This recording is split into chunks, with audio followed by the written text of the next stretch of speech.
Bonjour à tous et donc bienvenue pour les vins de la semaine et du week-end.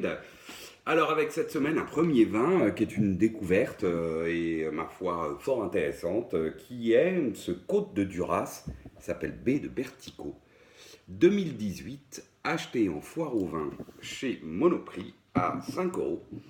Et ben je vais vous dire j'y suis retourné pour en prendre 6 de plus parce que ma foi c'est un très joli vin à 5 euros. Donc c'est du Sauvignon, c'est un 100% Sauvignon. Ma foi, voilà, très joli nez, mûr, sur plutôt le fruit blanc. Puis ensuite on a des petites notes de buis, d'acacia, enfin un côté un peu végétal, mais mûr, noble. Petite pointe exotique, en bouche, à nouveau c'est très joli, c'est droit, c'est tendu, mais il y a une belle matière ronde qui enrobe ça. Voilà, on sent que ça a été récolté au bon moment. Et puis une jolie finale, fraîche, bien enrobée, avec une petite persistance sympa. Toujours pareil sur le fruit blanc, enfin, un peu citronné, plutôt d'ailleurs. La petite pointe exotique et le côté buis, acacia. Enfin, voilà. C'est vraiment très joli. Pour 5 euros, on se fait plaisir. Un joli vin. Ensuite, qu'est-ce qu'on a bu? Alors là aussi, foire au vin Monoprix. Moi, j'avais jamais bu de Châteauneuf-du-Pape de l'As. Donc voilà, c'est une cuvée qui s'appelle Haute-Pierre 2015. Donc je pense que c'est du négoce. Enfin, c'est sûrement même du négoce. Je la connaissais pas. Bon, un bon Châteauneuf, sans vice ni vertu. Voilà. Un nez de prune, des épices plutôt réglissées, une petite pointe un peu végétale garrigue, un fond cacao, une bouche droite, des tanins ronds, plutôt précis. Pas trop d'alcool, une légère pointe de kirsch mais agréable, un côté épice, orange sanguine, réglisse, fond cacao, idem dans la finale qui est plutôt fraîche, droite, mûre, voilà, la bouche n'est pas un robuste, enfin, il n'y a pas énormément de matière, c'est juste ce qui convient. C'est droit, voilà, un vin très agréable, tout ce qu'on attend d'un château neuf, bien fait. Voilà, il n'y a pas d'autre chose à dire. Un château neuf bien fait. Alors après, ça ne déclenche pas des émotions incroyables, mais c'est bon et c'est bien fait. Ensuite, alors celui-là a déjà beaucoup plus de caractère. Un Côte du Roussillon, domaine des schistes essentiel 2017 en rouge. Donc oui, là on a une bouche plutôt robuste, hein. On a un nez sur le cassis, le fruit noir, puis la prune, des notes d'épices, aussi un petit côté orange sanguine d'ailleurs, et un fond cacao. Ensuite une bouche donc robuste, les tanins sont ronds, il y a de la puissance et de la matière, mais ça reste très équilibré.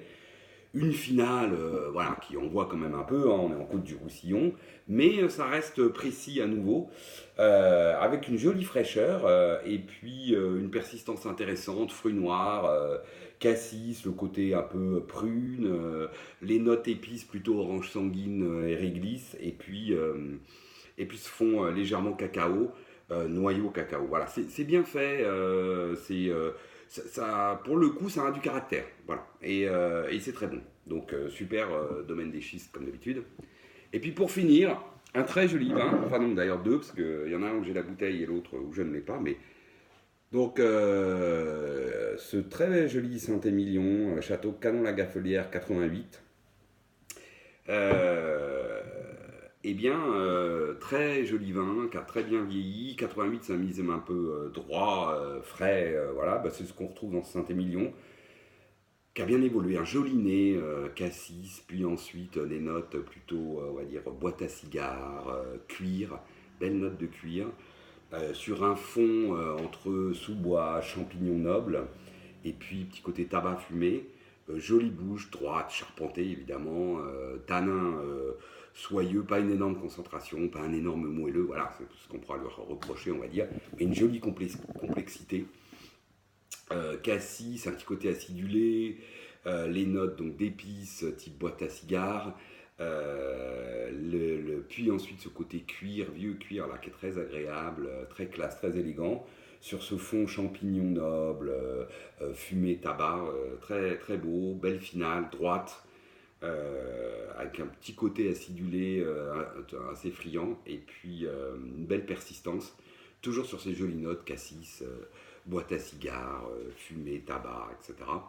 Voilà, un vin, bon, c'est un Saint-Émilion Grand Cru classé, hein, canon à Gaffelière.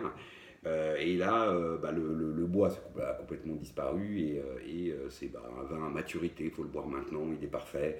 Et oui, c'est très bon, hein, Bordeaux qui a 20 ans, 30 ans, oui, c'est bon. Et puis dernier vin, alors j'ai pas la bouteille parce que je l'avais apporté chez des amis. C'est un petit coucou à Jean-Pierre. C'était un Volnay Frémier 2009 du domaine donc Voyot. Et c'est un super vin, voilà, né expressif, tout en friandises de framboise, de groseille mûre, belle note de ronce, de sous-bois, et un fond entre réglisse, girofle, voilà, très expressif, très joli, très friand, hein, ça donne vraiment envie. Une belle bouche, alors pas une bouche charnue, voire corpulente, mais voilà, on n'est pas sur un vin beau de matière, mais bien droite, bien structurée, ça tient sur je dirais sur sa structure, beau tanin fin, précis, et toujours ce côté très sapide, groseille, framboise, mûre, acidulé, les notes réglisse, voire girofle plutôt d'ailleurs, coup de girofle, et le fond entre légèrement cacao et puis le côté ronce, sous-bois très agréable, frais, belle finale, ample, qui tient sur sa structure, voilà. Un vin joyeux, festif, les gens chez qui j'étais ont adoré. Et donc du coup, merci Jean-Pierre pour ce très beau Volnay Frémier 2009 qui tient toutes ses promesses. Voilà, sur ce, je vous dis, passez une excellente semaine et puis à la semaine prochaine.